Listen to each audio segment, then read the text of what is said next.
A report this morning alleges an intelligence officer who worked for Democrats on the House Intelligence Committee warned FBI investigators California Senator Adam Schiff authorized leaking classified information over the Russia collusion hoax back in 2017.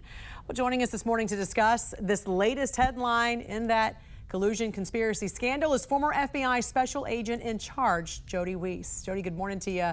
This latest information is allegedly from an FBI interview back in 2023 when that whistleblower said that Schiff called this all-staff meeting, and in that meeting, Schiff said the group would leak this classified intel because it was derogatory to Trump and would be used to indict him. Of course, this information, as we now know, is false, but what did you make of this allegation to begin with?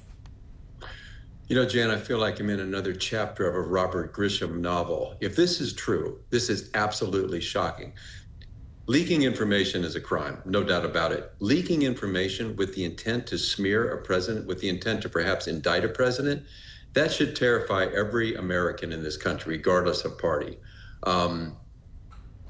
If you think about it, though, I say I'm shocked, and maybe I'm not, because it kind of aligns with the referrals from Tulsi Gabbard, all with the intent to undermine an incoming president. So what I'm going to think interesting about this, just think if this allegation, when they do the investigation, can somehow be tied to the allegations referred by Tulsi Gabbard, then you have a conspiracy. And then the statute of limitation is no longer an issue. So I think as Americans, we just have to be patient and let the investigators follow the evidence. But this is a shocking revelation. Yeah, and I've not seen where Schiff has responded to this, although it is past the statute of limitations. However, it does come at a time when he's also under investigation for mortgage fraud allegations.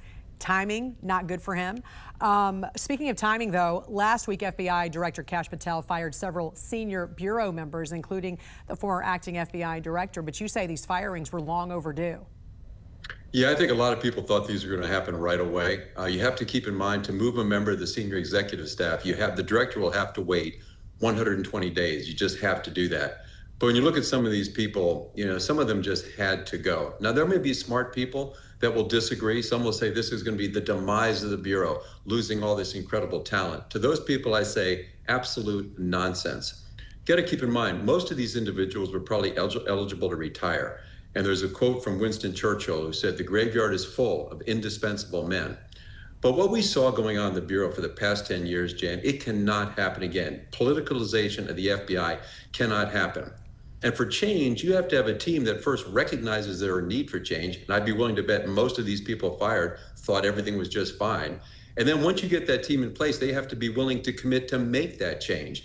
So I think this had to happen. Can't have any question marks. The future of the FBI depends upon it regaining the trust and confidence of the American people. And that starts with leadership, and that starts with changing the culture. Didn't you do something like this when you became superintendent of the Chicago Police Department?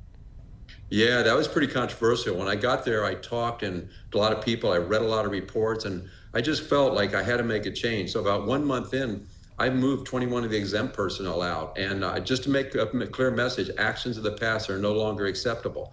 But then think about it. If you've been doing something for 30 years and you believed in the system, how in the world can you suddenly adopt a new philosophy and go 180 degrees out? It can't happen. So changes had to be made. I want to ask you about some changes coming to Washington, D.C. The police force now under federal control. How will the FBI play into this? Jen, I wish I was an agent in D.C. right now, because this is going to be fun.